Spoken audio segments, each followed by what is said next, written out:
এগুলো শেষ জামানার সাইন। আর কোন সাইনের জন্য অপেক্ষা করছেন? রাসূল সাল্লাল্লাহু আলাইহি ওয়াসাল্লাম বলেছেন যে আখিরুজ জামানে পিতামাতার সাথে দাস দাসীর মতো আচরণ করা হবে। সম্পত্তির জন্য সন্তান মাকে হত্যা করবে, পিতাকে হত্যা করবে। সম্পত্তির জন্য ভাই ভাইকে হত্যা করবে, প্রতিবেশীকে হত্যা করবে। এগুলো সব আখিরুজ জামানের নিদর্শন। আর কোন নিদর্শনের জন্য অপেক্ষা করছেন? নবী করিম সাল্লাল্লাহু আলাইহি ওয়াসাল্লাম বলেছেন, শেষ জামানায় মেয়েরা কাপড় পরবে, তারপরেও নগ্ন থাকবে। আর কোন নিদর্শনের জন্য অপেক্ষা করছেন? নবী সাল্লাল্লাহু আলাইহি ওয়াসাল্লাম বলেছেন, ওয়ান তারাল হুফাতাল উরাতাল আলাতা রিয়া আশ-শা'i ইয়াতাতাওয়ালুনা ফিল বুনিয়ান। কিয়ামতের অন্যতম আলামত বা সাইন হচ্ছে সমাজের সবচেয়ে নিম্ন শ্রেণীর মানুষেরা, যাদের পায়ে স্যান্ডেল ছিল না, গায়ে জামা ছিল না, এই শ্রেণীর মানুষেরা উঁচু উঁচু অট্টালিকা নির্মাণের প্রতিযোগিতা করবে। ফান্তাজিরিস সাআহ, তখন কিয়ামতের অপেক্ষা করো। বিগত ৩০০ বছরের বিশ্বের দিকে তাকিয়ে দেখবেন, যাদের এক সময়ে গায়ের জামা ছিল না, তারা আজকে ১০০-২০০ তলা বিল্ডিং করেছে। প্রতিটা সেক্টরেই, ব্যক্তিগত জীবনে এমন হয়েছে, পারিবারিকভাবেও হয়েছে, সামাজিকভাবে হয়েছে, ওয়ার্ল্ড অ্যাফেয়ার্সের ক্ষেত্রেও হয়েছে। এমন অনেক কান্ট্রি ছিল যেই কান্ট্রির মাথাপিছু আয় ছিল একদম নিম্নমানের। হঠাৎ করে তেলের কুয়া পেয়ে গেল, বিক্রি করে করে করে করে ১০০ তলা, ২০০ তলা, ৩০০ তলা। কে কাটছে বেশি বিল্ডিং করবে। ভোগবিলাসী জীবনযাপনে ব্যস্ত হয়ে গেল এবং পশ্চিমাদেরকে বন্ধু বানিয়ে নিল, মুসলিমদের সম্পদ ওদের হাতে তুলে দিল। সব চলছে। কোন সাইনের জন্য অপেক্ষা করছেন? নবীজি বলেছেন সাল্লাল্লাহু আলাইহি ওয়াসাল্লাম, যখন দেখবে মেয়েদের সংখ্যা দিন দিন বাড়বে, ছেলেদের সংখ্যা কমতে থাকবে। যখন দেখবে মেয়েরা ছেলেদের পোশাক পরবে আর ছেলেরা মেয়েদের পোশাক পরবে। যখন মানুষ মাদক দ্রব্যকে হালাল করে নেবে, মানুষ মদ খাবে, নাম রাখবে ভিন্ন, মদের নাম উল্টা রেখে মদ খাবে। মানুষ জেনা করবে, জেনাকে বৈধ মনে করে করবে। এখনকার যে জেনারেশন ফ্রি মিক্সিং এ আছে, গার্লফ্রেন্ডের সাথে অ্যাফেয়ার করে, জেনা করে, পর্ন দেখে, পতিতালয়ে যায়, এরা জেনাকে হালালই মনে করে। এদের মধ্যে কেউই মনে করে না যে গার্লফ্রেন্ড বয়ফ্রেন্ডের সম্পর্কটা না যায়, সেটা মনে করে না। এদেরকে শেখানো হয়েছে এটা পবিত্র প্রেম, এদেরকে শেখানো হয়েছে এটা পবিত্র প্রেমের সম্পর্ক। এবং বিভিন্ন মুভিজ দেখে দেখে, গান শুনে শুনে, পর্ন দেখে দেখে, পশ্চিমা সংস্কৃতি এবং অপসংস্কৃতি দেখে দেখে এদের মাইন্ডসেট এমন হয়ে গেছে, এরা এটাকে হালাল মনে করছে। আজকের টাটকা নিউজ হচ্ছে যে বিগত ৮ দিনে এদেশের মাটিতে ৪১টা শিশুকে ধর্ষণ করা হয়েছে। আমি অনেক দিন আগে বলেছিলাম, যখন ফ্রি মিক্সিং বাড়বে, নারী পুরুষের এই অবাধ মেলামেশা বাড়বে, তখন ধর্ষণ ডে বাই ডে বাড়তে থাকবে, জেনা ডে বাই ডে বাড়তে থাকবে।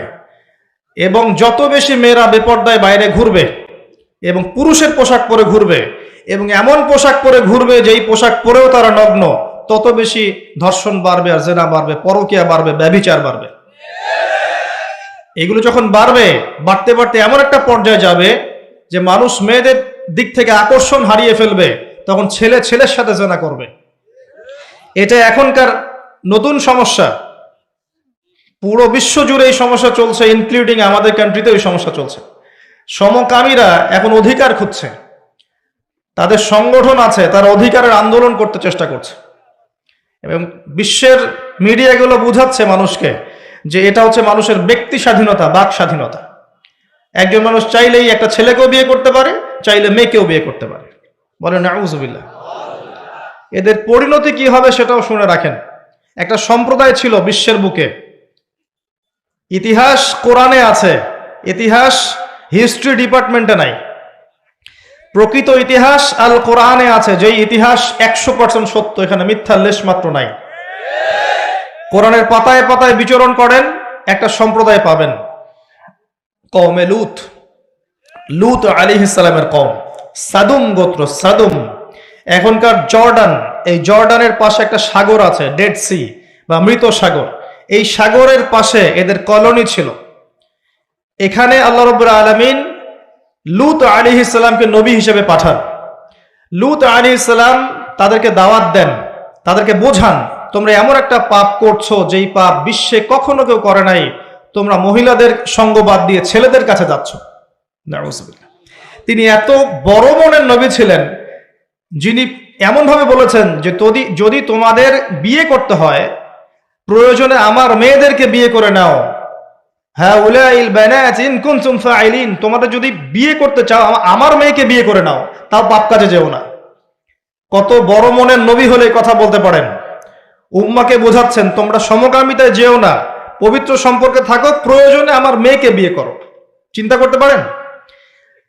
তার কাছে জিবরাইল আলাইহিস সালাম এবং মিকাইল আলাইহিস সালামকে পাঠানো হলো শিশু, মানে যুবক, ইয়াং যুবকের বেশে, এবং তার কম বাসায় এসেছে।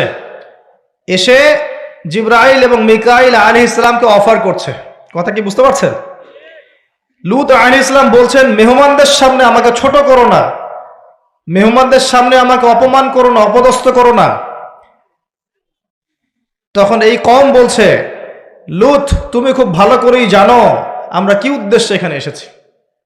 তখন লূত আলাইহিস সালাম বলছেন, আলাইসা মিনকুম রাজুলুন রশিদ, তোমাদের মধ্যে কি একটা ভালো মানুষ আর বাকি নাই? এরপরে আল্লাহ রাব্বুল আলামিন জিবরাইল এবং মিকাইল আলাইহিস সালামের মাধ্যমে এই পুরো কওমটাকে, জমিনটাকে মাটি থেকে তুলে আকাশে নিয়ে গিয়ে, মহাকাশে নিয়ে গিয়ে পাথর বর্ষণ করে সবগুলোকে থেতলা করে একদম উল্টায় দিলেন জর্ডানের উপরে। ওই জায়গাটা একটা সাগর হয়ে গেছে এখন, তার নাম ডেড সি বা মৃত সাগর। যেই সাগরে আপনি ডুববেন না, আপনি লাফ দিলে ওই সাগরে ডুববেন না। ওখানে কোনো প্রাণী জন্ম নেয় না, কোনো প্রাণের অস্তিত্ব নাই সেখানে। এমনভাবে আল্লাহ জায়গাটাকে অভিশপ্ত করে দিলেন। এই হচ্ছে কওমে লূতের শাস্তি। আখিরুজ্জামানেও যেই দেশ বা যেই সমাজ বা যেই ব্যক্তি যে পরিবার এই কাজগুলোতে সম্পৃক্ত থাকবে, সমকামিতায়, তাদের সেম পরিণত হবে, এটা দেখে নিয়ে, এর কোনো ডাউট নাই, এটা হবেই। আর শেষ জামানায় যারা সুদের মধ্য দিয়ে আল্লাহ এবং তার রাসূলের সাথে যুদ্ধ করছে, তাদেরও একই পরিণত হবে। এটা সময়ের অপেক্ষা মাত্র। এখন আপনি আর কোন সাইনের জন্য অপেক্ষা করছেন? যখন সমকামিতা দিন দিন বাড়তে থাকবে, এর সাথে আরেকটা সমস্যা বাড়বে, সেটা হচ্ছে চাইল্ড অ্যাবিউজিং বা শিশুদেরকে ধর্ষণ করা। ডে বাই ডে, বিগত 8 দিনে এখানেই 42 জন শিশুকে ধর্ষণ করা হয়েছে, রিপোর্ট, সেকুলার মিডিয়া রিপোর্ট। আমাদের মেয়ে সন্তানদেরকে কার কোলে তুলে দিচ্ছেন? আপনার বাচ্চা সেফ না। কি পরিমাণ মানসিকতা নিচু হয়ে গেছে আমাদের, খেয়াল করে দেখেন। বিয়েকে কঠিন করে দেওয়া হয়েছে, জেনাকে উন্মুক্ত করে দেওয়া হয়েছে, ফ্রি মিক্সিংটাকে উন্মুক্ত করে দেওয়া হয়েছে, এবং এটাকে আমরা অ্যাপ্রিসিয়েট করছি, উৎসাহিত করছি। প্রত্যেক ঘরে ঘরে ছেলে মেয়েরা এখন ফ্রি মিক্সিং এর বয়ফ্রেন্ড গার্লফ্রেন্ড সম্পর্কে জেনায় লিপ্ত হচ্ছে, বই এক্সচেঞ্জ করছে, নোট এক্সচেঞ্জ করছে, একসাথে পড়াশোনা করছে, কফি খাচ্ছে, ঘুরছে ফিরছে, ডেটিং করছে, এক পর্যায়ে বেডে গিয়ে সেক্সুয়াল সম্পর্ক করছে, এবং এটাকে আমরা বলছি পবিত্র প্রেম। নাউযুবিল্লাহ। এবং এটা স্কুল লাইফ থেকে শুরু হয়ে কলেজ, বিশ্ববিদ্যালয়, চাকরি ক্ষেত্র, ব্যবসা ক্ষেত্র, প্রতিটা সেক্টরে ছড়িয়ে পড়েছে। ইভেন দেখা যায় পলিটিক্যাল মিছিলের মধ্যেও মেয়ের সামনে পিছনে ছেলেরা। প্রতিটা সেক্টরে ফ্রি মিক্সিং, এভাবে কাঠামো নষ্ট করে দেওয়া হয়েছে। এর উপরে আবার আছে পর্নোগ্রাফি, যার মধ্য দিয়ে যুব সমাজকে পশু বানিয়ে ফেলা হয়েছে। যে মানুষ পর্ন আসক্ত, সে কখনো একটা মেয়ের দিকে সম্মানের চোখে তাকাতে পারে না। তার কাছে মনে হয় মেয়ে হচ্ছে একটা গোশতের টুকরা, একে ভক্ষণ করতে হবে, ভোগ করতে হবে, এতটুকুই। আমরা যখন আমাদের মায়ের দিকে তাকাই, আমরা কি এরকম ভোগের দৃষ্টিতে তাকাই? আমার বোনের দিকে যখন তাকাই, তাকে কি ভোগের দৃষ্টিতে তাকাই? ইভেন আপনার হালাল বিয়ে করে স্ত্রী, তার দিকে যখন আপনি তাকান, একটা ভালোবাসা প্রেম নিয়ে তাকান, এটা কি ভোগের মতো, পশুত্বের দৃষ্টি? কিন্তু একটা ধর্ষক যখন একটা ভিকটিমের দিকে তাকায়, তার দৃষ্টিটা হচ্ছে একটা পশুত্বের দৃষ্টি। এই দুইটা দৃষ্টির পার্থক্য আমরা বুঝতে পারছি না। যখন পর্ন আসক্ত হয়ে যাবে পুরো জেনারেশন, তখন ভিতর থেকে তারা পশু হয়ে যাবে, সুযোগ পেলেই ধর্ষণ করবে। যখন সে একটা মেয়েকে একা পাবে, সুযোগ পেলেই সে সুযোগ হাতছাড়া করবে না। যখন বাচ্চাদেরকে একা পাবে, তাকেও ধর্ষণ করে ফেলবে। দিন দিন বাচ্চাদের ধর্ষণ বাড়ছে, এবং যারা ধর্ষণ করছে এদেরকে আমরা প্রকাশ্যে এনে ফাঁসি দিতে পারছি না। ইসলামের এটাই বিধান ছিল, এদেরকে প্রকাশ্যে জনসমক্ষে ফাঁসি দেওয়া, যাতে আরো 10টা মানুষ এখান থেকে শিক্ষা নিতে পারে। আমরা করতে পারছি না। এখানে আইনের দুর্বলতা আছে, তার ফলশ্রুতিতে দেখা যায় মানুষ পার পেয়ে যাচ্ছে এবং ডে বাই ডে ধর্ষণ বাড়ছে। আপনি কি মনে করছেন আপনার ঘরের মা বোন সেফ? আমার ঘরের মা বোন সেফ? আমার ঘরের কন্যা সন্তান সেফ? আমরা পৃথিবী থেকে চলে যাওয়ার পরে আগামী 10, 20, 30 বছর পর কোন বিশ্বরা ফেস করবে আল্লাহ ভালো জানে। কারো কোনো ফিকির আছে? আমরা পড়ে আছি ছোটখাটো বিষয় ইখতিলাফ নিয়ে, কে কাকে গালি দিব, কে কাকে গীবত করব, কার তহমত দিব, কে কোথায় হাত বাঁধবো, আমিন জোরে বলবো না আস্তে বলবো, মৌলিক সমস্যাগুলো নিয়ে মানুষের মাথা ব্যথা কমে গেছে। এবং আপোষে অভ্যন্তরীণ ইখতিলাফ বিভক্তি করতে করতে আমরা মুসলিম উম্মাহকে কেটে আজকে টুকরা টুকরা করে ফেলেছি। না আছে কোনো ইউনিটি, না আছে কোনো ঐক্য, না কোনো ইমারা, না কোনো জামাআহ। আমরা বিভক্ত জীবনযাপন করছি আর সমস্যাগুলো বাড়তেই আছে। কে সলিউশন দিবে? গভর্নমেন্টের একার পক্ষে কি সলিউশন দেওয়া সম্ভব? প্রশাসনের একার পক্ষে সব সমস্যা ডিল করা সম্ভব? যদি আমরা প্রত্যেকে যার যার অবস্থান থেকে সচেতন না হই, দায়িত্ব পালন না করি, তাহলে আমাদের এই পুরো সমাজটা নষ্ট হয়ে যাবে। সমাজ নষ্ট হয়ে গেলে আমরাও ভালো থাকতে পারবো না, আমার ঘরেও সেই বিষ বাষ্প আসবে। সমাজ যদি ধ্বংস হয়ে যায় আমার ঘরও সেফ থাকবে না, আমার ঘরেও সেই ফিতনা আসবে, তখন আমাকেও ভিকটিম হতে হবে। এগুলো আখিরুজ্জামানের sign. Day by day rape বাড়বে, দেখবেন চাইল্ড অ্যাবিউজিং বাড়ছে। আমি আপনাকে এর পরের লেভেলটাও বলে দিচ্ছি, মিলিয়ে নিয়ে আজ থেকে 5-10 বছর পরে ইনশাআল্লাহ তাআলা যে মানুষগুলো বাহ্যিক জ্ঞান এবং অভ্যন্তরীণ জ্ঞানকে কাজে লাগিয়ে আল্লাহর নূর দিয়ে পৃথিবীটাকে দেখবে, তারা আপনাকে আগামী দিন সম্পর্কে কিছুটা হলেও সতর্ক করতে পারবে ইনশাআল্লাহ। আর আমি অনেক দিন বলেছি, বাহ্যিক নলেজ আপনি বই পড়ে পেতে পারেন, আলেম ওলামার সোহবতে গিয়ে পড়তে পারেন, কনস্ট্রাকটিভ সিলেবাসে পড়াশোনা করলে করতে পারেন, কিন্তু ইন্টারনাল নলেজ আল্লাহর পক্ষ থেকে আসে। যখন আসবে, কখন আসবে? যখন আপনার কলবের মধ্যে আল্লাহর নূর থাকবে। নূর কখন থাকবে? যখন একটা কলব বেশি বেশি আল্লাহ জিকির করে, যখন বেশি বেশি মানুষ কোরআন তেলাওয়াত করে, কোরআন নিয়ে ভাবে, চিন্তা করে, গবেষণা করে, হাদিস নিয়ে ভাবে, ফিকির করে, তাদাব্বুর করে, তাফাক্কুর করে। যখন একটা কলবের মধ্যে হিংসা থাকে না, বিদ্বেষ থাকে না, রিয়া অহংকার থাকে না, লোক দেখানো বিষয় থাকে না, দুনিয়ার প্রেম থাকে না, মোহ থাকে না, তখন কলবের মধ্যে নূর আসে। এই নূর যখন আসবে তখন আপনি খিজির আলাইহিস সালামের মতো দূর পর্যন্ত দেখতে পারবেন ইনশাআল্লাহ। কেন নৌকা ফুটা করা হয়েছে, কেন এই বাচ্চাকে হত্যা করা হয়েছে, আর কেন দেয়াল নির্মাণ করা হয়েছে, আপনি খিদিরের মতো বুঝতে পারবেন আলাইহিস সালাম, যেটা মূসা আলাইহিস সালাম বুঝতে পারেন নাই। আমার কথা কি ধরতে পারেন? সূরা কাফের মধ্যে এটা আছে না? মূসা আলাইহিস সালামের কাছে বাহ্যিক দৃষ্টি ছিল, আর খিদির আলাইহিস সালামের কাছে বাহ্যিক জ্ঞান, ইন্টারনাল অবজারভেশন দুটোই ছিল। তাই তিনি অনেক দূর পর্যন্ত দেখতে পেরেছেন। আল্লাহ নূর যখন আসবে কলবে, আপনিও দেখতে পারবেন। আগামীতে কি হবে আপনাকে আমি একটু ধারণা দিচ্ছি। আগামীতে ইনশাল্লাহ দেখবেন চাইল্ড অ্যাবিউজিং এর সাথে সাথে মানুষ গবাদি পশুর সাথে জেনা করা শুরু করবে। আল্লাহর ভরসা করে কথাটা বলে যাচ্ছে, মিলিয়ে নিয়েন। একটা দিন বলেছিলাম অনেক দিন আগে, আজকে থেকে 5 থেকে 7 বছর আগে, যে একটা সময় আসবে যখন সমাজের মধ্যে ক্যাশ, কাগজের টাকা বলে কিছু থাকবে না।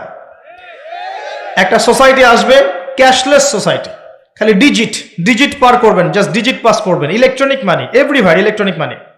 আসবে বিটকয়েন, আসবে ক্রিপ্টোকারেন্সি। সবচেয়ে ডেঞ্জারাস বিষয় হচ্ছে ক্রিপ্টোকারেন্সির, যে ক্রিপ্টোকারেন্সির উপরে গভর্নমেন্টের কোনো নিয়ন্ত্রণ থাকবে না। এটা সবচেয়ে মারাত্মক বিষয়। একটা বড় পরিসরে রাষ্ট্রকে দেউলিয়া বানানো সম্ভব এই পলিসির মধ্য দিয়ে। যারা ইকোনমিক সেকশনে পড়াশোনা করেন, গবেষণা করেন, তাদের কাছে জিজ্ঞাসা করেন। আর তাদের কাছে জিজ্ঞাসা করেন যারা নর্মাল ইকোনমিক্সের সাথে ইসলামিক ইকোনমিক্স জানে, তাদেরকে জিজ্ঞাসা করবেন। একমুখী শিক্ষায় শিক্ষিতদেরকে জিজ্ঞাসা করলে আপনি সলিউশন পাবেন না। বাংলাদেশে সবচেয়ে ভালো বিষয় হচ্ছে, মেবি 2006 বা 2012 বা 14 সালটা আমার ঠিক মনে নাই, এই ক্রিপ্টোকারেন্সির ইউজিংটাকে বাংলাদেশ গভর্নমেন্ট হারাম করেছিল এবং অনেক দূরদর্শিতার পরিচয় দিয়েছেন এখানে। আমি ধন্যবাদ জানি তাদেরকে। যতদিন যাবে এই ফিতনাগুলো বাড়তে থাকবে, মানুষকে লুটে নেওয়া হবে এভাবে। আপনার আমার সম্পদ সুদের মধ্য দিয়ে লুটে নেওয়া হয়েছে, সম্পদ পেপার মানির মধ্য দিয়েও সাক করা হয়েছে। পৃথিবীর একটা অংশ দিন দিন ধনী হয়েছে, আর একটা অংশ ডে বাই ডে পভার্টি ডিস্ট্রিবিউশনের মধ্যে চলে গেছে। এগুলো বুঝতে আরো সময় লাগবে, আরো দিন যেতে দেন, 5 বছর 10 বছর যাক, আপনারা নিজেরাই বুঝতে পারবেন ইনশাআল্লাহ তাআলা। বিষয়টা হচ্ছে যে এগুলো ভবিষ্যৎবাণী নয়, এগুলো বর্তমান। যখন মানুষ বাহ্যিক এবং অভ্যন্তরীণ জ্ঞান রাখবে না, তার কাছে বর্তমানের ঘটনাকে ভবিষ্যৎ মনে হবে। বর্তমান সম্পর্কে মানুষ যখন ওয়াকেফাল থাকবে না, গাফেল থাকবে যে বিশ্বে কি হচ্ছে, কি চলছে, জিওপলিটিক্সে কি চলছে, মিলিটারি সেকশনে কি চলছে, ইকোনমিক্সে কি চলছে, এই ফিতনাগুলোর মধ্যে, তখন মানুষের কাছে মনে হবে এগুলো হয়তো ভবিষ্যৎবাণী। আসলে এগুলো ভবিষ্যৎবাণী নয়, এগুলো সবই বর্তমান। বর্তমান সম্পর্কে আপনি অজ্ঞ বলেই বা আপনি জ্ঞান অর্জন করার ফিকির নেই বলেই আপনার কাছে এগুলোকে ভবিষ্যৎবাণী মনে হচ্ছে। আপনি 2 চোখ খোলেন, খিদিরের মতো হন আলাইহিস সালাম, আপনি দেখবেন সবকিছু আপনার কাছে স্পষ্ট হয়ে যাবে ইনশাআল্লাহ।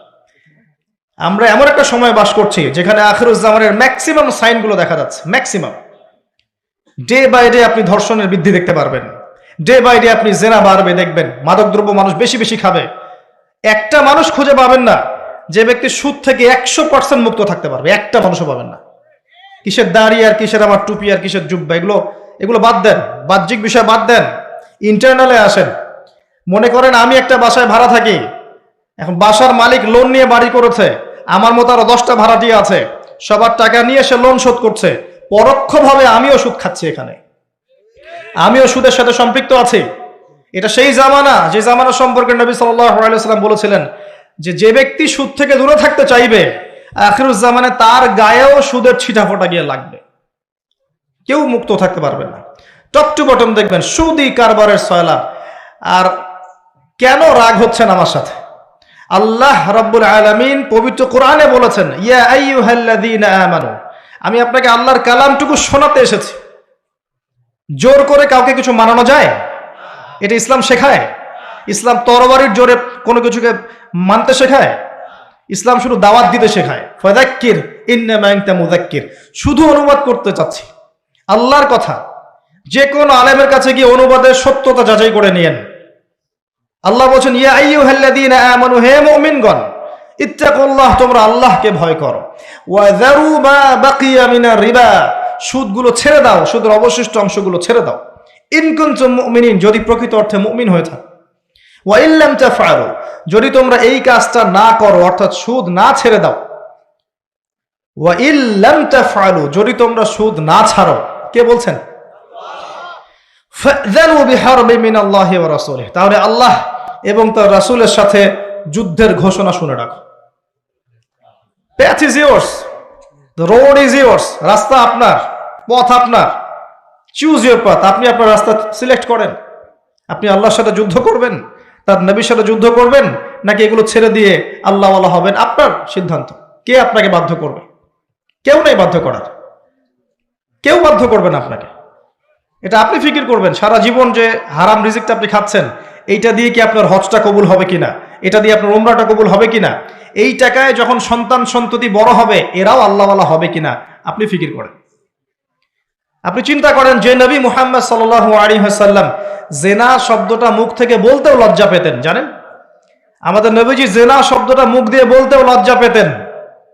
একজন সাহাবী এসেছেন, এসে বলেছেন যে আমি অন্যায় করেছি ইয়া রাসূলুল্লাহ, আমি অন্যায় করেছি ইয়া রাসূলুল্লাহ, আমাকে পবিত্র করুন, দুনিয়াতে আমাকে শাস্তি দিয়ে দিন, পরকালে আমাকে কোনো শাস্তি দিয়েন না। নবীজি মুখ ফিরিয়ে নেন, একবার ডানে একবার বামে মুখ ফিরিয়ে নেন, তার কথা যেন তিনি শুনছেন না। বলছেন বাসায় যাও, বাসায় গিয়ে ক্ষমা চাও, আল্লাহ মাফ করে দিবেন। কিন্তু সেই ব্যক্তি নাছরবান্দা, না আমাকে পবিত্র করেন, আমি অন্যায় করেছি, হুদুদ কায়েম করেন। তখন নবীজি বাধ্য হয়ে বলছেন, আবিকা মাজনুন, তুমি কি পাগল? তখন সেই ব্যক্তি বলছেন, না ইয়া রাসূলুল্লাহ, আমি পাগল নই, আমি অন্যায় করেছি, আমাকে পবিত্র করেন। কি তাড়না, যাতে আল্লাহর কাছে তাকে পরকালে শাস্তি পেতে না হয়, দুনিয়াতে শাস্তি দিয়ে দেন। কি তাড়না! এরকম মানুষ আছে এখন? চিন্তা করেন। তখন নবীজি বলছেন, এই কথাটা শোনেন, নবী সাল্লাল্লাহু আলাইহি ওয়াসাল্লাম বলছেন, তুমি কি করেছো? তুমি কি এমন কাজ করেছো? লিসেন, তুমি কি এমন কাজ করেছো? সুরমা দানি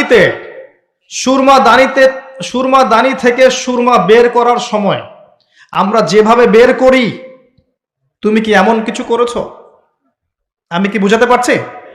এখানে সবাই অ্যাডাল্ট, ব্যাখ্যা করার প্রয়োজন আছে? সুরমা দানি থেকে সুরমা বের করার জন্য আমরা যা করি, তুমি কি তেমন কিছু করেছো? খেয়াল করে দেখেন, প্রিয় নবী সাল্লাল্লাহু আলাইহি ওয়াসাল্লাম মুখে জেনা শব্দটা বলছেনও না, বলতেও চাচ্ছেন না। তো উচ্চ মানের ভদ্র মানুষ সুবহানাল্লাহ সাল্লাল্লাহু আলাইহি ওয়াসাল্লাম। সেই নবীর একটা কথা আপনাকে শোনাই। সেই নবীজি বলেছেন সহিহ বুখারীর হাদিসে যে সুদের পাপের ৭৩টা শাখা আছে, যার সবচেয়ে নিম্ন শাখা নিজের মায়ের সাথে জেনা করা। আমি কিভাবে আপনাকে বুঝাবো যে এটা তিনি কত বড় পাপ বলেছেন? কাদের জন্যে? স্ত্রীর জন্যে? স্ত্রীর জন্য খাচ্ছেন, সন্তানের জন্য খাচ্ছেন, পরবর্তী প্রজন্ম মানুষ করার জন্যে, বা দুনিয়ার স্বার্থে?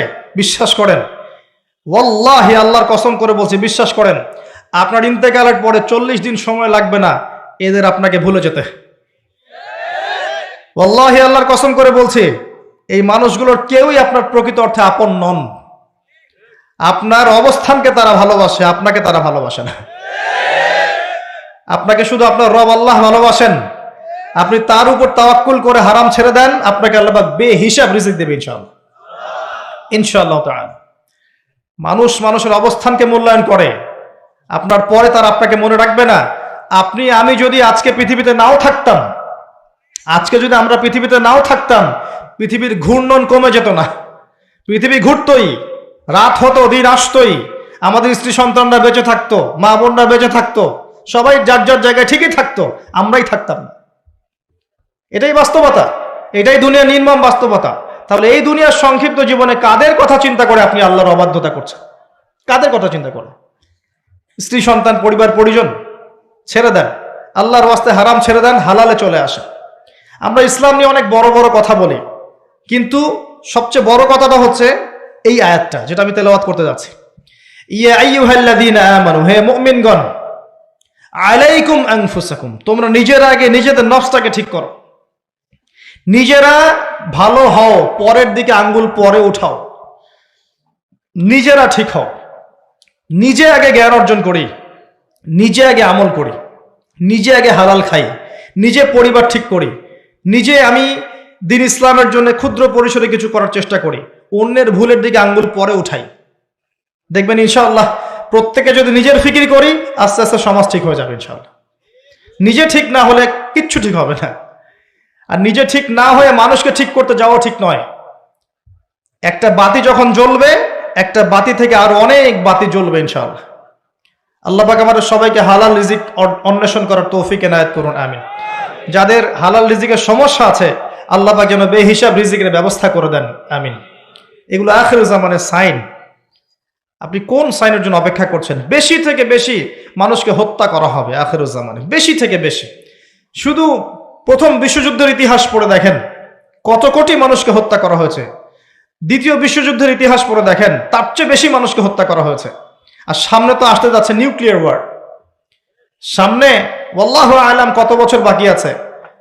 বিশ্বের পররাষ্ট্রনীতি যারা বোঝে, মিলিটারি সায়েন্স যারা বোঝে, পলিটিক্স যারা বোঝে, তারাও আজকে একমত যে বিশ্ব একটা তৃতীয় বিশ্বযুদ্ধের মুখে দাঁড়িয়ে আছে। যে কোনো সময় ম্যাসাকার অবস্থা হয়ে যেতে পারে। আমরা চাই না হোক, আমরা কখনো চাইবো না এটা হোক, কারণ হলে পরে বিশ্ববাসী আর এই পৃথিবীটা পাবে না, হলে পরে বিশ্ববাসী আর এই পৃথিবী পাবে না। তবে দুটো হাদিস না বললে আমানতের হক আদায় হবে না।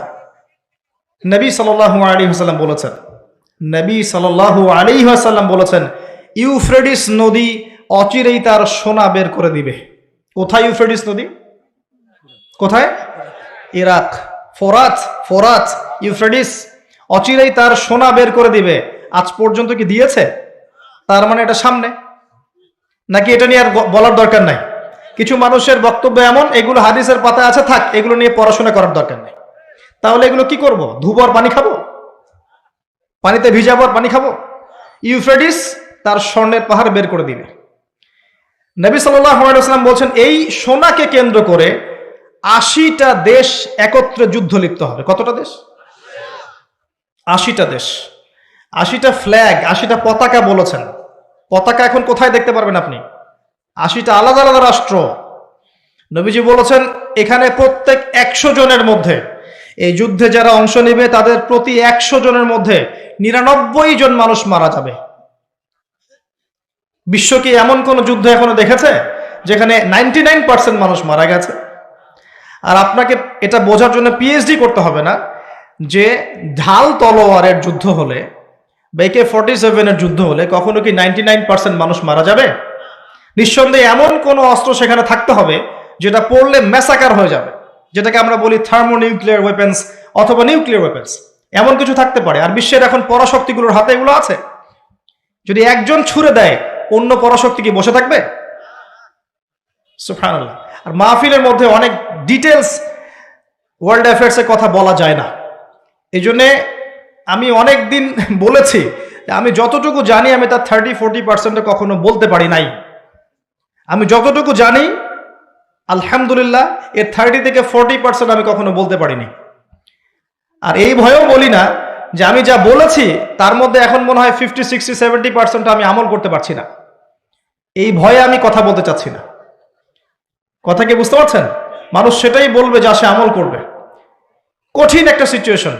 নবী সাল্লাল্লাহু আলাইহি ওয়াসাল্লাম এরকম একটা ভবিষ্যৎবাণী করে গেছে, বেশি থেকে বেশি মানুষ মারা যাবে। এখানেই 80টা দেশ একত্রিত হয়ে 99% মানুষ মারা যাবে, কমব্যাটেন্ট যারা ওই যুদ্ধে অংশ নেবে। আর একটা কথা, নবীজি মুসলিমদেরকে বলেছেন তারা যেন এই সোনার ধার কাছেও না যায় এবং এই সোনাকে কেন্দ্র করে এই যুদ্ধে তারা যেন হাত না লাগায়, এদের সাথে জড়িত না হয়। মুসলিম প্রতিটা রাষ্ট্রের এখানে হেদায়েত আছে। মুসলিমরা যেন এদের সাথে যুক্ত না হয়। সিম্পল, মুসলিমরা আলাদা থাকবে, পৃথক। ওরা মারামারি করে মারা যায়, জানবে। একটা দেশ অস্ট্রিয়া হাঙ্গেরি, ওখানে রাজপুত্র হাঁটছে, তার স্ত্রী পাশে, হঠাৎ করে গুলি আসলো, তারা ডেড। এখন অস্ট্রিয়া হাঙ্গেরি 14 দিন সময় দিয়েছে, হত্যাকারীকে খুঁজে বের করতে হবে, না পারলে পাশের রাষ্ট্রকে আক্রমণ করব। পাশের রাষ্ট্রকে তার আক্রমণ করে দিল। এটা 1914 সালের দিকের ঘটনা, সামার অফ 1914, জুন জুলাই মাসের দিকে ঘটনা, 1914 দিকে ঘটনা। তারপরে কি হলো শোনেন, পাশের রাষ্ট্রকে আক্রমণ করা হলো। পাশের রাষ্ট্রের বন্ধু রাষ্ট্র ছিল রাশিয়া। পাশের রাষ্ট্রটার বন্ধু রাষ্ট্র রাশিয়া। রাশিয়া বলছে আমার বন্ধুকে আঘাত করলে আমি কিন্তু চুপ থাকবো না। কথা বুঝতে পারছেন? এবার অস্ট্রিয়া হাঙ্গেরির বন্ধু হচ্ছে জার্মানি, সে বলছে আমার বন্ধুকে আঘাত করলে আমিও চুপ থাকবো না। এবার ফ্রান্স বলছে রাশিয়া আমার বন্ধু, অতএব আমিও চুপ থাকবো না। Germany, Austria Hungary, Russia, France যুদ্ধ লেগে গেল। তারপরে যুদ্ধ যোগ দিচ্ছে ব্রিটেন, তারপরে আসছে আমেরিকা, তারপরে মাঝখান থেকে বেলজিয়াম। অনেক ঘটনা, একটা ঘটনাকে কেন্দ্র করে, একটা অনলি ওয়ান। 5-6 বছর যুদ্ধ হলো, যুদ্ধের শেষে দেখা গেল যে 2-4 কোটি মানুষ মরে শেষ। এই আখিরুজ্জামান, এটা প্রথম বিশ্বযুদ্ধের হিস্ট্রি পড়ে দেখেন। এভাবে সেকেন্ড ওয়ার্ল্ড ওয়ারটা পড়েন। নবীজি এটা বলে গেছেন 1400 বছর আগে যে আখিরুজ্জামানে হারাজ বেড়ে যাবে। হারাজ, হারাজ মানে হত্যাকাণ্ড। মানুষ মারা যাবে, যে মরবে সেও জানবে না কেন মরলাম, যে মারবে সেও বলতে পারবে না কি জন্য মারলাম। এইভাবে অবস্থা। নবীজি এমন ভাবে বলেছেন যে সন্তান বাবাকে হত্যা করবে, সন্তান বাবাকে হত্যা করবে, সন্তান মাকে হত্যা করবে, ভাই ভাইকে হত্যা করবে, প্রতিবেশীকে হত্যা করবে। বিনা অপরাধে মানুষকে মেরে ফেলা হবে। এখন কোন সাইনের অপেক্ষা করছে? কিসের অপেক্ষা করছে? যতগুলো বলেছি এনাফ আপনার বোঝার জন্য যে এই ওয়ার্ল্ড আর আগের বিশ্বের মতো নাই। এখানে ডে বাই ডে আখিরুজ্জামানের সাইনগুলো উন্মোচিত হচ্ছে এবং যত দিন যাবে এগুলো আরো বাড়বে, কমবে না। করণীয় কি আসলে? এগুলো আলোচনা করার কারণ কি? হাত গুটিয়ে বসে থাকা, নাকি হতাশ হয়ে যাওয়া যে না পৃথিবীর সামনে সময় নাই, আমি চুপচাপ বসে থাকি, এমন কি বিষয়টা? সাহাবায়ে কেরাম রাদিয়াল্লাহু আনহুম কিয়ামতের সাইনগুলো নিয়ে কথা বলতেন কেন? হতাশ হয়ে? একটা বিখ্যাত হাদিস আছে, বিখ্যাত হাদিস, যে নবী সাল্লাল্লাহু আলাইহি ওয়াসাল্লাম মসজিদ নববীর পাশ দিয়ে যাচ্ছেন, সাহাবীরা বসে আছেন এবং তারা আপোষে ডিসকাস করছেন, কি বিষয় জানি কথা বলছেন। নবী জিজ্ঞাসা করলেন সাল্লাল্লাহু আলাইহি ওয়াসাল্লাম, তোমরা কি নিয়ে কথা বলছো? তোমরা কি নিয়ে কথা বলছো? সাহাবীরা বলছেন আমরা আলামাতুস সাআ নিয়ে কথা বলছি, কিয়ামতের আলামত নিয়ে কথা বলছি। সাহাবীদের এই আলামত নিয়ে কথা বলার কি দরকার ছিল? এটা কি মানুষকে হতাশ করার জন্য নাকি প্রস্তুতির জন্য? কোনটা? যদি আপনাকে কেউ জানিয়ে দেয়, মনে করেন যে আল্লাহ আপনাকে জানিয়ে দিয়েছেন, কথার কথা বলছি যে আপনি আর 10 বছর বাঁচবেন, কথার কথা, আপনি কি হেলায় খেলায় আর দিন পার করতে পারবেন?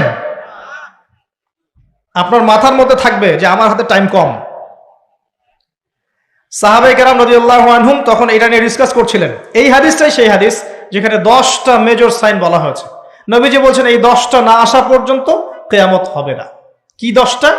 1 নম্বরে বলা হয়েছে যে দাজ্জাল, তারপরে বলা হয়েছে ঈসা ইবনে মারিয়ামের আগমন, তারপর ইয়াজুজ মাজুজ, দাব্বাতুল আরদ, 3টা ভূমিকম্প, এভাবে নবী সাল্লাল্লাহু আলাইহি ওয়াসাল্লাম 10টার কথা বলেছেন। হাদিসটা পড়ে দেখেন।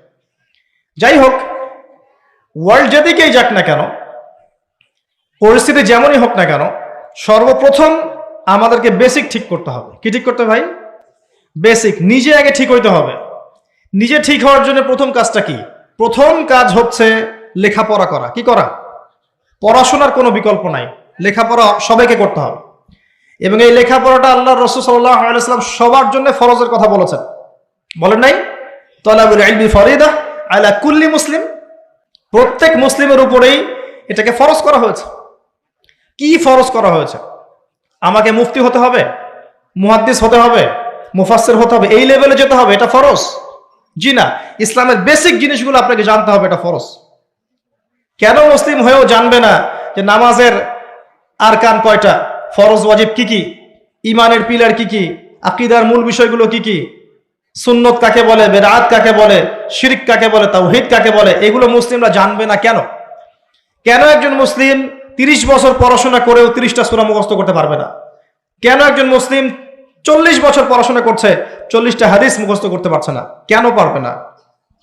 এটা কি শুধু এক শ্রেণীর মানুষের জন্যে, না কোরআন এবং সুন্নাহ সকলের জন্যে? কোরআন এবং সুন্নাহ কি এক শ্রেণীর মানুষের সম্পত্তি, নাকি সবার জন্য উন্মুক্ত? একজন অমুসলিমও কোরআন কারীম পড়ে হেদায়েত পেতে পারে, পারে না? চর্চা না করলে কেমন করে হবে? প্রথম কথা ইলম অর্জন করা। দ্বিতীয় কথা ইলম অনুযায়ী আমল করা। ইলম আছে আমল নাই, এই ইলমের আসলে কোনো দাম নাই। কথা মনে রাখবেন, ইলম আছে আমল নাই, এই ইলমের আসলে কোনো দাম নাই।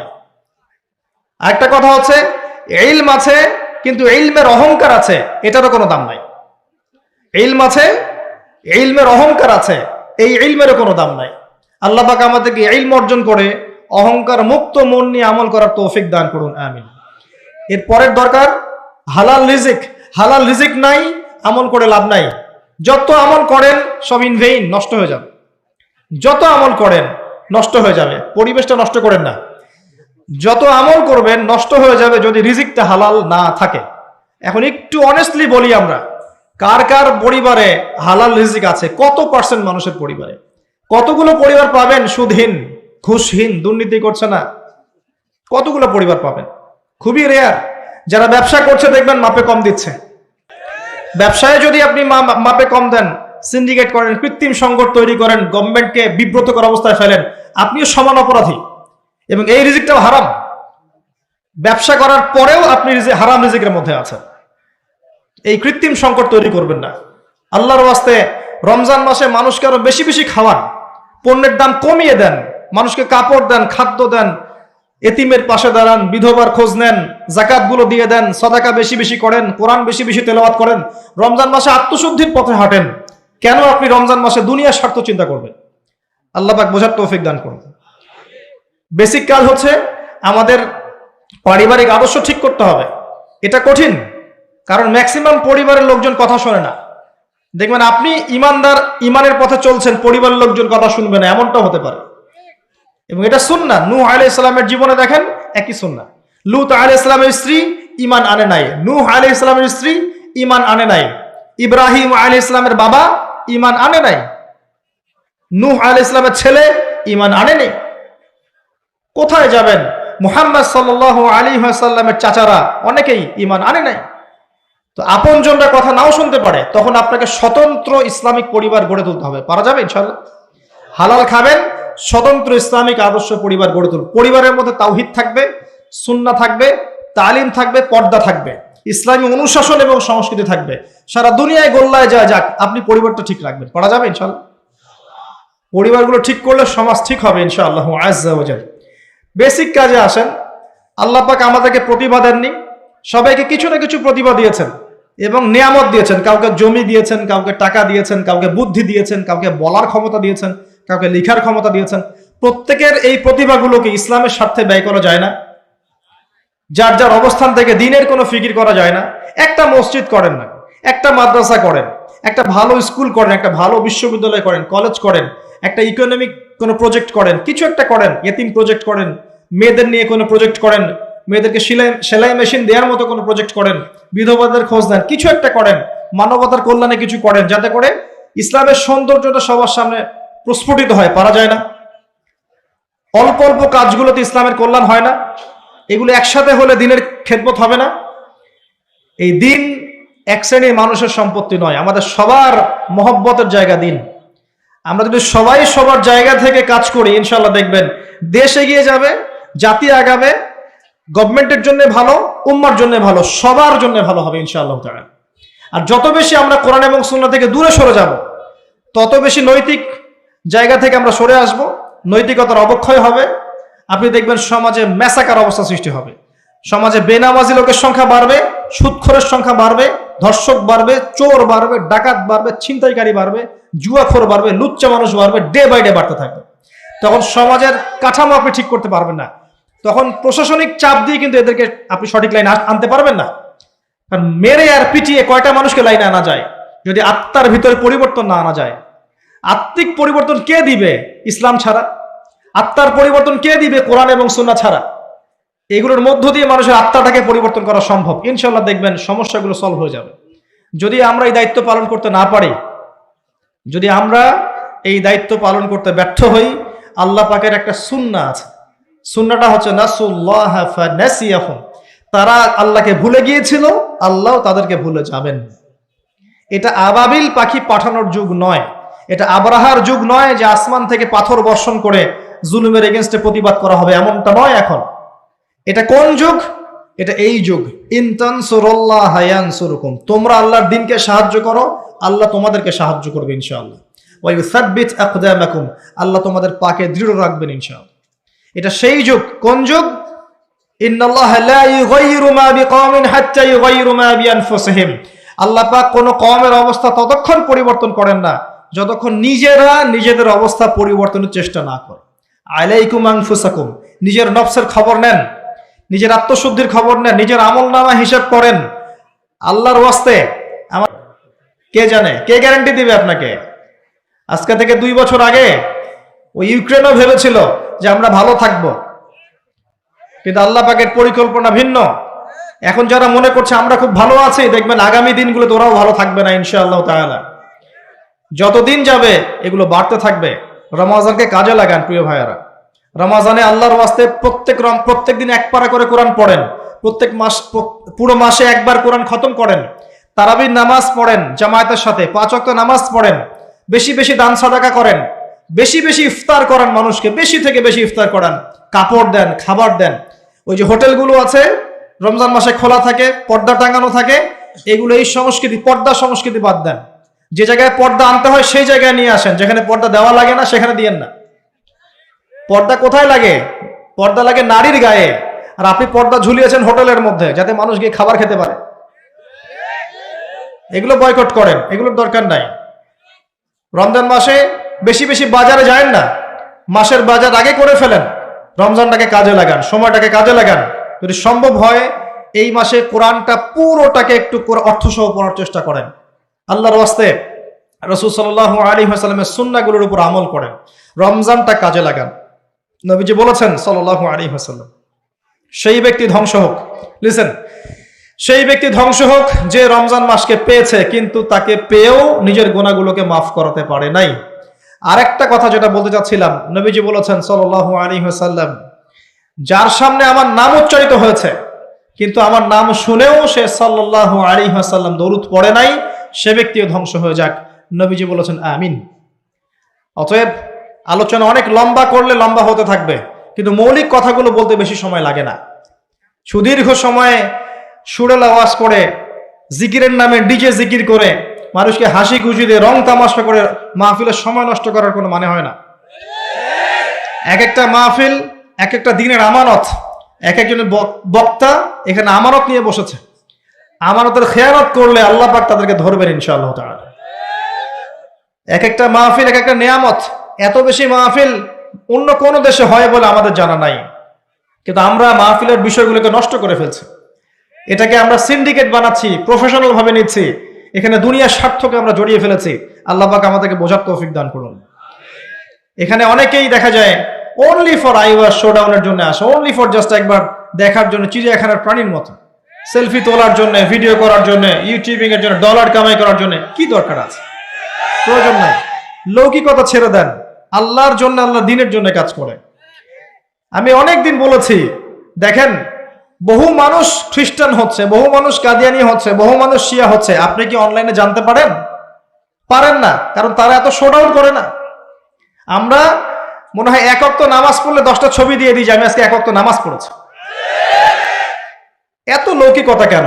কি দরকার? এগুলো করতে গেলে ইসলামিক যে ব্যক্তিত্বরা আছে, লৌকিকতা করতে গেলে এবং তাদেরকে নিয়ে বাড়াবাড়ি করতে গেলে মনের মধ্যে রিয়া আসে এবং অহংকার আসতে পারে। এতটুকুই যথেষ্ট ওই মানুষকে ধ্বংস করার জন্য। নবীজি বলেছেন, অন্ধকার রাত্রে কালো পাথরের উপরে কালো পিঁপড়া হেঁটে গেলে যেমন দেখা যায় না, বোঝা যায় না, রিয়া এবং অহংকার এরকম জিনিস সূক্ষ্ম, এগুলো মানুষের মনে আসে, মানুষ বুঝতে পারে না। অতএব লৌকিকতা করবেন না, বেসিক কাজগুলো করেন। আমার কথা যদি একটু হার্শ মনে হয়, আল্লাহর ওয়াস্তে ক্ষমা করবেন, কিন্তু বাস্তবতা এরকম। এগুলো বাস্তবতা। ইসলাম সেই স্বর্ণযুগে নাই। এখন আমরা একদম বেসিক একটা জায়গায় আছে।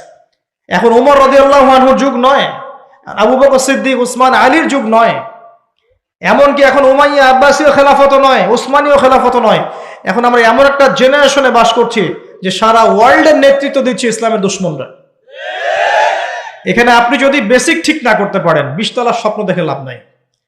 যদি আমরা বেসিক ঠিক না করতে পারি, নিজেরা ভালো না হই, প্রত্যেকটা বেসিক কাজ ঠিকঠাক মতো করতে না পারি, আমাদের বাচ্চাদেরকে ঠিক মতো মানুষ করতে না পারি, পারিবারিক আদর্শ সুন্দর না করি, কোরআনওয়ালা না হই, সুন্নাওয়ালা না হই, তাসকিয়া না অর্জন করি, আলেম ওলামার সোহবতে না যাই, আত্মশুদ্ধি না অর্জন করি, সময়গুলোকে কাজে না লাগাই, আল্লাহর কসম করে বলছি, আল্লাহ পাক কি করবেন জানেন? আল্লাহ পাক এটা করবেন, ওয়া ইন তাতাওয়াল্লাউ ইয়াস্তাবদিল কওমান গায়রাকুম। তোমরা মুসলিমরা যদি মুখ ফিরিয়ে নাও, দায়িত্ব পালন না করো, তাহলে আল্লাহ পাক তোমাদেরকে সরিয়ে দিয়ে নতুন কওমকে নিয়ে আসবেন। সুম্মা লা ইয়াকুনু আমসালাকুম, তারা তোমাদের মতো অপদার্থ হবে না। আমরা কি চাই আল্লাহ পাক আমাদের সবাইকে সরিয়ে দেখ এবং এই সুযোগটা আমরা হাতছাড়া করতে চাই? আমরা কি এই জীবনটা কখনো পাবো ফিরে? যে এই 60-70, 50-60-70, 100 বছরের জীবন আর কখনো ফিরে আসবে? একটা করে দিন রাত বছর চলে যাচ্ছে, আর কখনো ফিরে আসবে? আসবে না। শয়তান 3টা ধোঁকা দিয়ে থাকে। শয়তান বোঝায় এখন অনেক সময় পড়ে আছে, পরে করে নিও। এই করতে করতে কত মানুষ কবরে চলে গেছে, তার ফিকির নাই। শয়তান বোঝায় এখনই এত তাড়াহুড়ার কি আছে, কেবল যুবক, কেবল যৌবন, বার্ধক্যে গিয়ে ভালো হয়ে যেও। শয়তান এগুলোকে বোঝায়। শয়তান বোঝায় তুমি পারবে না, তোমার দ্বারা হবে না। আবার শয়তান এটাও বোঝায় আমি অনেক জানি, আমার জানার কোনো দরকার নাই। শয়তানের ধোঁকাগুলো থেকে বেঁচে থাকেন। আল্লাহর ওয়াস্তে আল্লাহর নাজিলকৃত কোরআন এবং সুন্নাহকে আঁকড়ে ধরেন। চরমপন্থী হয়েন না। ইসলামের নামে এমন কিছু করতে যায় না যাতে ইসলামের ক্ষতি হয়ে যায়। যত চরমপন্থা ছড়িয়েছে ইসলামের নামে, এগুলো মুসলিমদের মাধ্যমে ছড়ায় নাই। এগুলো একটা পশ্চিম এজেন্ডা ছিল। এরা ইসলামটাকে সারা বিশ্বের সামনে জঙ্গিবাদ আর সন্ত্রাসবাদের ধর্ম নামে তুলে ধরার জন্য এই কাজগুলো ঘটিয়েছে পরিকল্পিতভাবে। ইসলামের সাথে, মুসলিমদের সাথে এগুলোর কোনো সম্পর্ক নাই। আপনি চরমপন্থী হবেন না। এগুলো টোপ যদি কেউ দেয়, সতর্ক থাকবেন, এগুলো পশ্চিমা টোপ, এখানে পা দিবেন না। এবং একই সাথে শৈথুল্যতাবাদীও হয়ে যায় না। গা ছাড়া ঢিলে ঢালা ভাব যে লা ইলাহা ইল্লাল্লাহ বলেছি, বাস জান্নাতে চলে যাব, এখন যা ইচ্ছা তাই করি, এটাও ঠিক নয়। আমাদেরকে মধ্যমপন্থী হতে হবে। মধ্যমপন্থী উম্মাহ হিসেবে ইসলামকে নিয়ে, কোরআনকে নিয়ে, সুন্নাহকে নিয়ে ধীরে ধীরে ইনশাআল্লাহ তাআলা এই উম্মাহ এগিয়ে যাবে। দেখবেন এই জাতি এগিয়ে যাবে, দেশের কল্যাণ হবে, সবার কল্যাণ হবে ইনশাআল্লাহ তাআলা। আল্লাহ পাক আমাদের সবাইকে কথাগুলো বোঝার তৌফিক দান করুন। আমিন। আকুলু কওলি হাযা আস্তাগফিরু লি ওয়া লাকুম ওয়া লিসাইরিল মুসলিমিন। বারাকাল্লাহু লানা ওয়া লাকুম বিল আয়াতিল হাকীম। ইন্নাহু তাআলা জাওয়াদুন কারীমুর রাউফুর রহিম। জি, আস্তাগফিরুকা ওয়া আতুবু ইলাইক। আসসালামু আলাইকুম ওয়া রাহমাতুল্লাহি ওয়া বারাকাতুহু।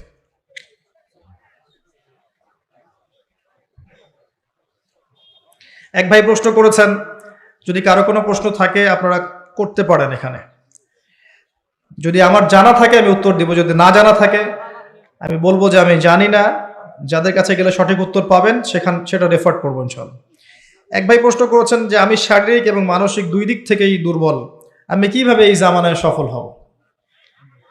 শারীরিক দিক থেকে শক্তিশালী হওয়ার জন্য অলসতা ত্যাগ করতে হবে এবং নবী সাল্লাল্লাহু আলাইহি ওয়াসাল্লামের সুন্নাহ মাফিক জীবনযাপন করতে হবে। আপনার ঘুম আপনার ঘুম থেকে ওঠা, আপনার খাওয়া দাওয়া, ওঠা বসা, চলাফেরা সবকিছু নবীর সুন্নাহ মতো হলে আপনি ফিজিক্যালি স্ট্রং হবেন ইনশাআল্লাহ। এর পাশাপাশি ব্যায়াম করবেন, শরীর চর্চা করবেন, কিছু খেলাধুলা করবেন।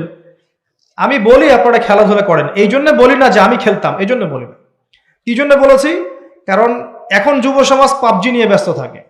এই যে আপনার ফোনের মধ্যে লুডো খেলে, ফোনের মধ্যে ক্যারাম খেলে, আর কি কি জানি গেমস আছে আমি নাম ঠিক জানি না, ফ্রি ফায়ার, এগুলো নিয়ে ব্যস্ত থাকে, পর্নোগ্রাফি নিয়ে ব্যস্ত থাকে, অশ্লীল মুভিজ দেখে, সিনেমা দেখে। এর চেয়ে ভালো ভাই আপনি 1 ঘন্টা ফুটবল খেলেন না, এর চেয়ে ভালো আপনি ব্যাডমিন্টন খেলেন।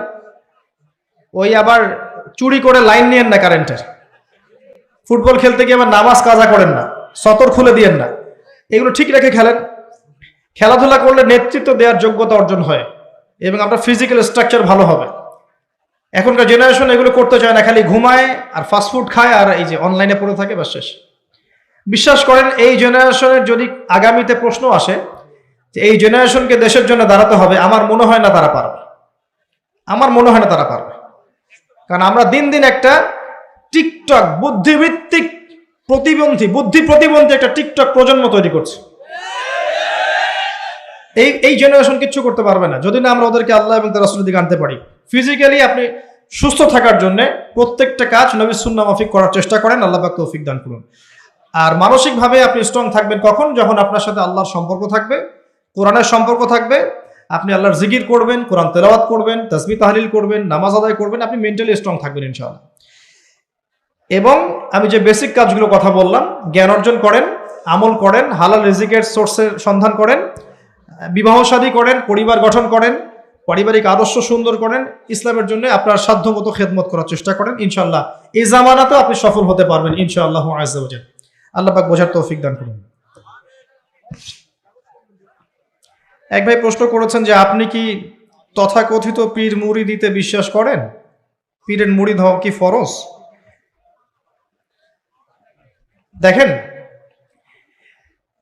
অনেক বড় বড় ওলামায়ে কেরাম আছেন, অনেক বড় বড় ওলামায়ে কেরাম আছেন যারা মানুষকে কাছে ডেকে নিয়ে আত্মশুদ্ধির কাজ করে। আত্মশুদ্ধি কি জিনিস? শুধু বইপত্র পড়লেই মানুষ আত্মশুদ্ধি অর্জন করতে পারে না। আমি কথাটা বোঝার চেষ্টা করেন। শুধু বইপত্র পড়ে মানুষ আত্মশুদ্ধি অর্জন করতে পারে না। জ্ঞানের সাথে আমল যেমন লাগে, তেমনি আমলওয়ালা মানুষের সোহবত লাগে। আমার কথাটা বোঝার চেষ্টা করেন। নবী সাল্লাল্লাহু আলাইহি ওয়াসাল্লাম কি কাগজের মধ্যে কোরআন লিখে দিয়ে বলেছিলেন বাসায় যাও পড়ে ভালো হয়ে যাও? এভাবে কি দিন প্রচার করেছেন? সাহাবায়ে কেরাম রাদিয়াল্লাহু আনহুম তার সাথে থাকতেন, কিভাবে তিনি ওঠেন, কেমন করে বসেন, কেমন করে কথা বলেন, কেমন করে খান, সবকিছু তারা অবজার্ভ করতেন। তাকে দেখে দেখে দেখে দেখে সাহাবায়ে কেরাম রাদিয়াল্লাহু আনহু ইসলাম শিখেছেন। এটার নাম সুহবত। যদি এমন কোনো মানুষ থাকেন এই যুগে, যদি যারা এ ধরনের কাজের সাথে সম্পৃক্ত, যারা আত্মশুদ্ধিওয়ালা মানুষ, আল্লাহ নূরওয়ালা মানুষ, বেদাত করছেন না, শিরিক করছেন না, কোরআন সুন্নাহর অপার জ্ঞান আছে, এই মানুষগুলো সোহবতে গিয়ে দিন শেখার মধ্যে কোনো নিষেধাজ্ঞা নাই, বরং এটা উচিত, এটাই উচিত। না হলে একা একা আপনি বিভ্রান্ত হতে পারেন। কিন্তু এই সিস্টেমটাকে আমরা যে কিছু বেদাতি কাজের সাথে সম্পৃক্ত করে ফেলেছি, এটা ঠিক নয়। আমি এটা সমর্থন করি না। কিন্তু অবশ্যই আত্মশুদ্ধির জন্য, তাজকিয়ার জন্য আল্লাহওয়ালা মানুষের সোহবতের প্রয়োজন আছে, এটা সত্য। আল্লাহ পাক বোঝার তৌফিক দান করুন। আর কি আছে?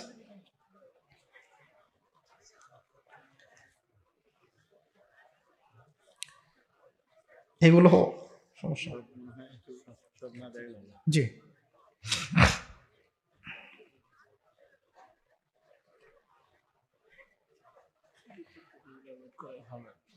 জি, ঠিক আছে। এক ভাই প্রশ্ন করেছেন যে অনেকটা তাকদীর সংক্রান্ত প্রশ্ন আসলে, যে মানুষ পাপের কাজ করে, পুণ্যর কাজ করে, এই বিষয়গুলো কেমন, আল্লাহ কেনই বা জান্নাত জাহান্নাম সৃষ্টি করেছেন। আসলে দেখুন ভাই, তাকদীরের বিষয়টা এত জটিল এবং এত উঁচু স্তরের জ্ঞান, যেটা আমাদের ক্ষুদ্র মস্তিষ্কে ধরাটা সম্ভব না। একটা কমিউনিটি ছিল যার নাম হচ্ছে জাবারিয়া, তারা তাকদীর কেন্দ্রিক আলোচনায় বিভ্রান্ত হয়ে গেছে। একটা ছিল কাদারিয়া, তারা তাকদীর কেন্দ্রিক আলোচনায় বিভ্রান্ত হয়ে গেছে। আল্লাহ রাব্বুল আলামিন আসমান জমিন সৃষ্টির 50,000 বছর আগে তাকদীর লিখেছেন, সুবহানাল্লাহ। এরপরেও মায়ের গর্ভে যখন রূহ আসে, তখন ফেরেশতা এসে রূহ ফুঁকে দেন, তার হায়াত, তার রিজিক এগুলো লিখে দেন। দ্বিতীয় দফায় তাকদির লেখা হয়। এরপরেও লাইলাতুল কদরের রাতে 1 বছরের তাকদিরকে নবায়ন করা হয়। কিছু বিষয় তাকদিরের কনস্ট্যান্ট, এগুলোর কোনো পরিবর্তন নাই। কিছু বিষয় আছে যেগুলো দোয়ার মাধ্যমে, ভালো কাজের মাধ্যমে, ঈমান তাকওয়া ইত্যাদির মধ্য দিয়ে পরিবর্তন করানো সম্ভব। যেটা আপনি বেশি বেশি দোয়া করেন, আপনার তাকদির ভালো হবে ইনশাআল্লাহ। বেশি বেশি আত্মীয়তার সম্পর্ক বজায় রাখেন, আপনার রিজিক, হায়াত প্রশস্ত হবে ইনশাআল্লাহ। এগুলো সম্ভব। কিন্তু এগুলোকে নিয়ে জটিল চিন্তায় চলে গিয়ে আল্লাহ কেন সৃষ্টি করলেন আমাকে, কেন জান্নাত, কেন জাহান্নাম, আল্লাহ কোত্থেকে আসলেন, এগুলো চিন্তা করে সময় নষ্ট করার কোনো দরকার নাই। এগুলোর উত্তর যদি খুঁজেও পান, আপনার আদতে কোনো ফায়দা নাই। এতটুকু বলবো, আল্লাহ রাব্বুল আলামিন তার বান্দাকে প্রচন্ড ভালোবাসেন। বান্দাকে প্রচন্ড ভালোবাসেন, বান্দাকে পুরস্কৃত করার জন্য আল্লাহ পাক জান্নাত সৃষ্টি করেছেন। আর বান্দা যখন আল্লাহর সেই ভালোবাসাকে ধিক্কার দিয়ে শয়তানের দাসত্ব করবে, তখন আল্লাহ পাক তাকে জাহান্নামে দিবেন। এটা হচ্ছে ন্যায় বিচার।